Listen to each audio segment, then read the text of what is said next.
माता की जय, परमपिता परमेश्वर गुरु पीरों की जय हो, नवनाथों की जय हो, 84 सिद्धों की जय हो, नागा निर्वाणी की जय हो, अपने अपने माता पिता की जय हो, अपने अपने गुरु महाराज की जय हो।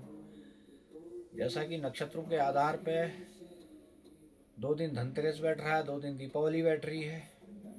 क्योंकि वैसे तो दीपावली का कहा जाता है कि अमावस्या का पूर्ण होना और शुक्ल पक्ष का स्टार्ट होना। क्योंकि हम जो है उठावली एकादशी भी मनाते हैं, जिसमें हम मानते हैं कि विष्णु जी पाताल लोक से अपने बैकुंठ की तरफ आते हैं। माँ लक्ष्मी पाताल लोक जा करके विष्णु को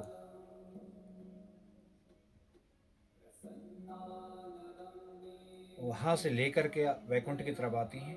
तो उस दिन हम एकादशी देव उठानी एकादशी मनाते हैं।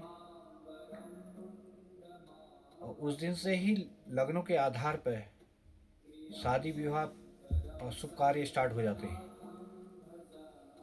तो इसलिए जो धनतेरस है, धनतेरस ये नहीं कि आप सोना चांदी ही खरीदें।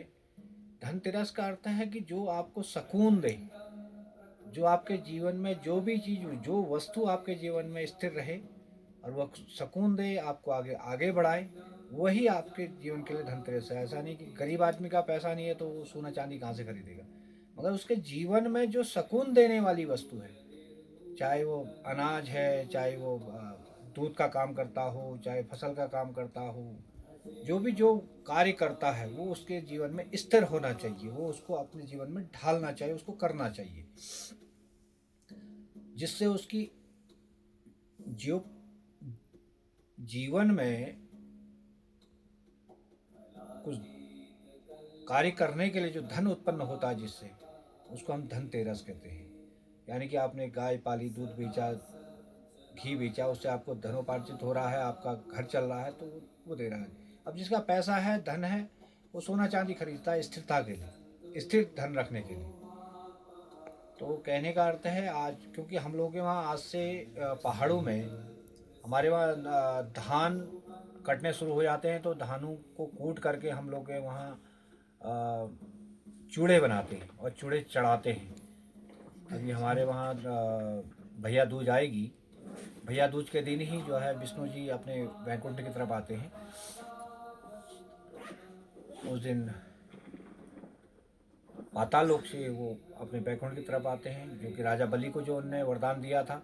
और माँ उस दिन राजा बलि को राखी बांध करके, रक्षक बांध करके, तब वो राजा बलि से अपनी पति देव, अपने इष्ट को लेकर के वैकुंठ की तरफ आती है। इसलिए हमारे हिंदू धर्म में मातृ शक्ति को भी ऊपर रखा गया है। क्योंकि कई बार आपने देखा होगा, चाहे आप राजा दशरथ की बात करें, चाहे राम की बात करें, चाहे हम कृष्ण की बात करें, तो कई जगह पे महिलाओं ने अपने पति का साथ दिया है। चाहे हम जो है राजा हरिश्चंद्र की बात करें, सत्यवान की बात करें, कई जगह पे जो है पति के कंधे से कंधा मिला के पत्नियाँ चली हैं। इसलिए हमें अपने पत्नियों का भी सम्मान करना चाहिए, स्त्री मातृ शक्ति का भी सम्मान करना चाहिए, क्योंकि माँ लक्ष्मी जो है वो भी स्त्री स्वरूपा है। और यहाँ पे हम खीलों से आहूत करते हैं, हवन करते हैं। तो खीलों से हवन हवन करते हैं, घी से हवन करते हैं, शहद और घी से हवन करते हैं। साथ में हम जो है खीर का हवन करते हैं माँ लक्ष्मी के लिए, स्थिर लक्ष्मी के लिए हम शहद और घी का हवन करते हैं। उसी प्रकार से कनेर का हवन होता है, कनेर के फूलों का हवन होता है, गुलाब के फूलों का हवन होता है इत्र के साथ में। कई प्रकार के हवन है स्थिर लक्ष्मी के लिए। वो तो साधना काल पर जिस गुरु ने अपने शिष्य को जो परंपरागत दी है उसी आधार पर किया जाता है।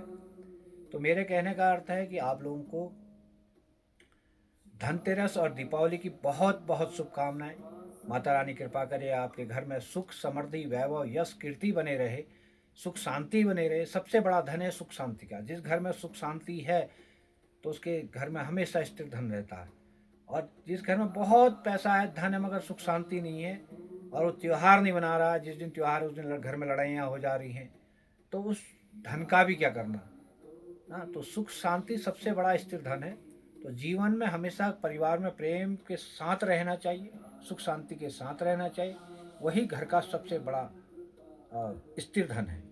इसी के साथ में मैं आप लोगों को दोबारा माँ चंडीधार धाम से सब भक्तों को माँ की तरफ से बहुत बहुत